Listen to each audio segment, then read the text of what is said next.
Detección de fallas en la tarjeta de control 1. Casi todos los dispositivos electrónicos cuentan con una tarjeta de control. Para detectar fallas con el multímetro, inspecciona los siguientes componentes electrónicos realizando mediciones de continuidad. Diodos. Coloca la punta de COM en el cátodo y la punta de voltaje en el ánodo. Si hay continuidad, quiere decir que el diodo está en buen estado. De lo contrario, tiene una falla y debe ser reemplazado. Transistores. Si se trata de un transistor tipo NPN, coloca la punta de voltaje en la base, la punta de COM en el emisor y verifica si hay continuidad. Después, mantén la punta del COM en el emisor y cambia la punta de voltaje al colector. Verifica si hay continuidad. Si en alguno de los dos pasos anteriores no se escucha un bip, será necesario cambiar el transistor. Si se trata de un transistor PNP, coloca la punta del COM en la base y la punta de voltaje en el emisor. Luego, pon la punta de voltaje en el colector. Capacitores. Coloca la punta de voltaje en el polo positivo y la punta de COM en el negativo. Si hay continuidad, quiere decir que el capacitor tiene un corto y será necesario cambiarlo. Bobinas o inductores. Coloca las puntas de voltaje y COM en sus terminales. Si no hay continuidad, quiere decir que se encuentra dañado y que será necesario cambiarlo. Otra herramienta para inspeccionar una tarjeta electrónica, además del multímetro, son tus sentidos.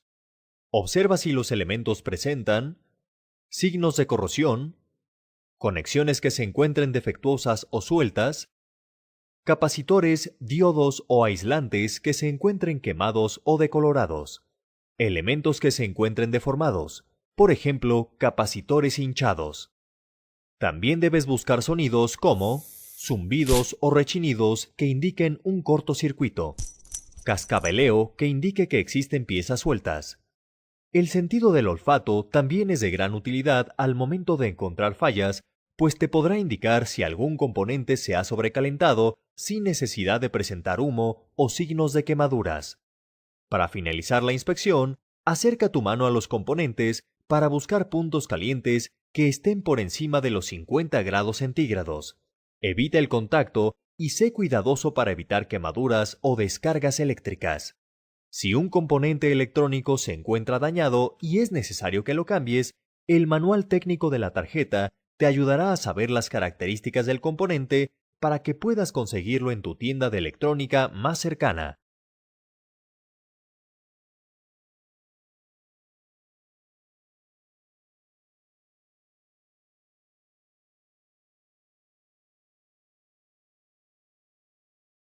Detección de fallas en la tarjeta de control 2.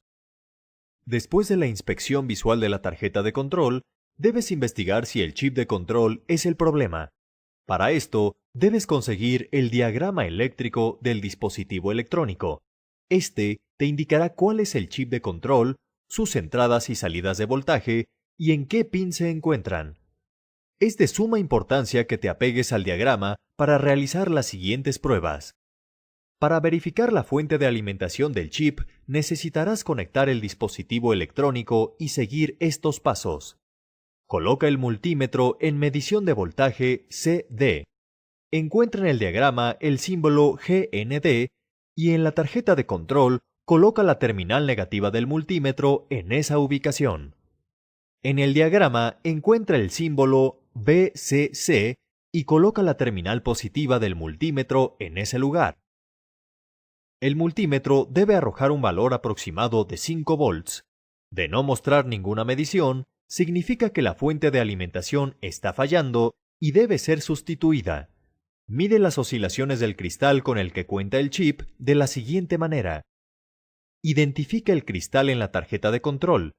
Este debe tener la siguiente apariencia. Coloca la punta del osciloscopio en alguna de las dos terminales y el caimán en GND. Enciende el osciloscopio y presiona la tecla de Auto Set. Debe aparecer una onda sinusoidal constante en la pantalla del osciloscopio. De lo contrario, debes cambiar esta pieza. Para verificar que la falla en el dispositivo electrónico no tiene que ver con las señales de entrada, haz lo siguiente. Enciende el multímetro y colócalo en lectura de voltaje CD. En el diagrama, identifica cuáles son los pines de entrada al chip de control y a qué dispositivo de entrada pertenecen. Ubica el símbolo GND en el diagrama y coloca la terminal negativa del multímetro en ese lugar. Coloca la terminal positiva en el chip de control. Acciona el dispositivo de entrada presionándolo, moviéndolo o tocándolo. Debe de existir un cambio de estado en la medición del multímetro. Si medía 5 volts, ahora debe medir 0 volts y viceversa. De no existir ese cambio de estado, significa que alguno de los elementos de entrada está fallando y debe ser sustituido. Para descargar el chip de control si se encuentra en un ciclo de código o presenta cortocircuito, debes: conecta un caimán a la tierra de la tarjeta de control. Con el otro extremo del caimán, toca cada uno de los pines del chip de control. Evita aquellos pines que sean de alimentación. En el diagrama los encuentras como BCC. Sigue cada uno de estos consejos para descartar que la tarjeta de control es la que está fallando.